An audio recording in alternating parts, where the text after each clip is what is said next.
Picture a factory floor in 1970s Britain. Half the workforce is on strike, oil prices have just quadrupled, and somewhere in Coventry, a handful of engineers are quietly building one of the most beautiful cars the world has ever seen, with almost no money and almost no time. This is the paradox of British motoring in the 1970s, an industry in permanent crisis, walkouts, fuel rationing, a state-run conglomerate called British Leyland collapsing under its own weight.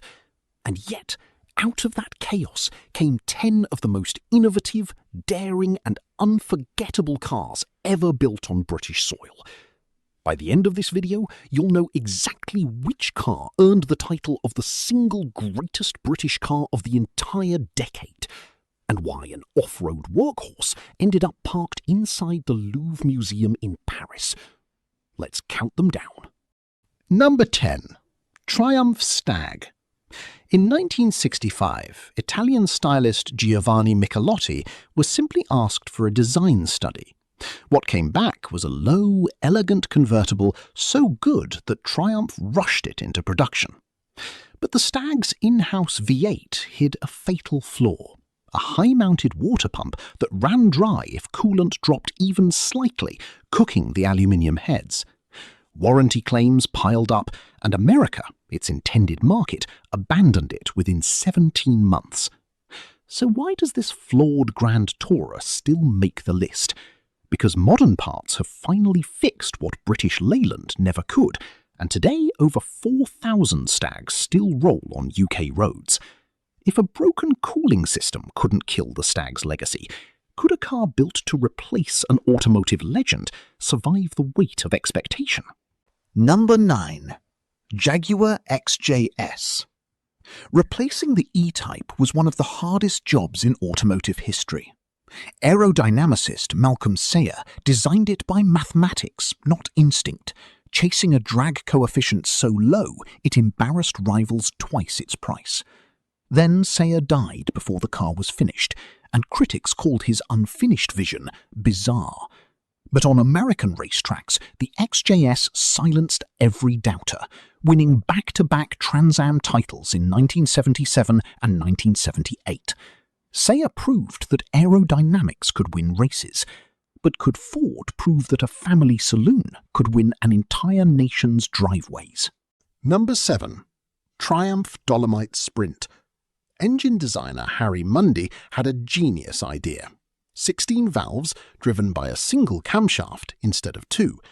It matched the BMW 2002 Ti's performance while undercutting it by 30%, and became the world's first mass-produced car with standard alloy wheels. It went on to win the British Saloon Car Championship in 1974 and 1975. Triumph had proven a small saloon could be a giant killer. But what happens when Ford turns a coupe into a getaway car? Number 6. Ford Capri 3.0 S. Built to be Britain's answer to the Mustang, the Capri's V6 growl and hatchback practicality made it an aspirational escape from grim industrial Britain. Its twitchy live rear axle made it a handful in the wet. Drivers famously carried bags of sand in the boot for grip. But on screen, that danger was the point. As Ray Doyle's car in The Professionals, it became the coolest thing on British television. The Capri made heroes look fast. But could a small rally hatchback make ordinary drivers feel like champions? Number 5. Ford Escort Mark II RS 2000. With its distinctive droop snoot nose and a featherweight 925 kilograms, the RS 2000 turned everyday drivers into rally heroes. It was the accessible cousin of Ford's Cosworth-powered World Rally weapon, cheaper, friendlier, and beloved by privateer racers across the country.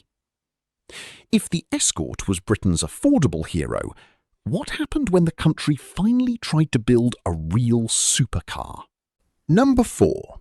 Aston Martin V8 Vantage. Emerging from near financial collapse, Aston Martin fitted quad Weber carburetors and aggressive aerodynamics to create what the press called Britain's first supercar.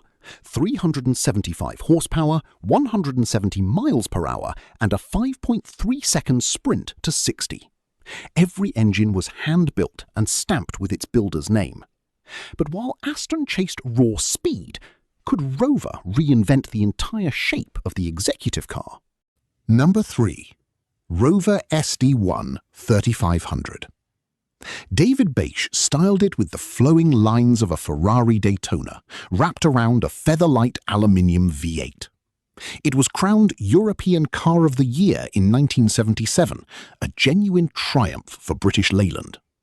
But strikes at the brand-new Solihull plant crushed production to a fraction of capacity, and quality problems tarnished its brilliance almost as fast as it arrived.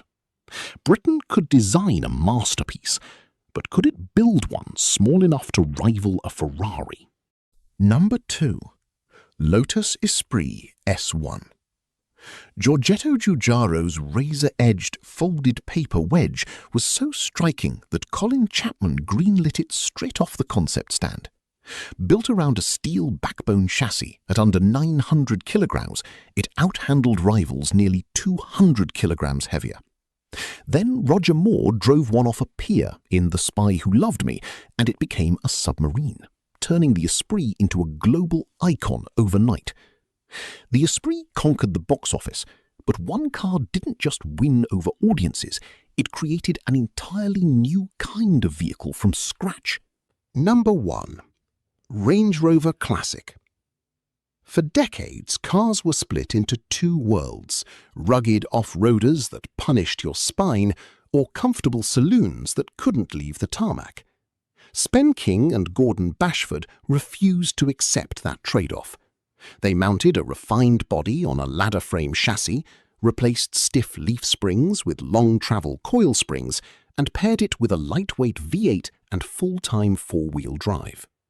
The result crossed the brutal Darien Gap on a Trans-America expedition, won the first-ever Paris-Dakar Rally in 1979, and became the first passenger car ever exhibited inside the Louvre. It could cross a muddy Scottish estate in the morning and sit outside a London club by evening, and in doing so, it invented the modern luxury SUV. 10 cars, 1 decade of strikes, fuel shortages, and industrial collapse. And yet, out of that chaos, British engineers didn't just survive, they reshaped what a car could be. The Range Rover didn't just top this list, it rewrote the rulebook that every luxury SUV on the road still follows today. But the story of how this era of brilliance and breakdown actually happened, the strikes, the mergers, the government bailouts that nearly destroyed every name on this list, that's a story just as dramatic as the cars themselves. If you want to understand exactly how British Leyland went from controlling 40% of the UK market to industrial catastrophe, that video is waiting for you next.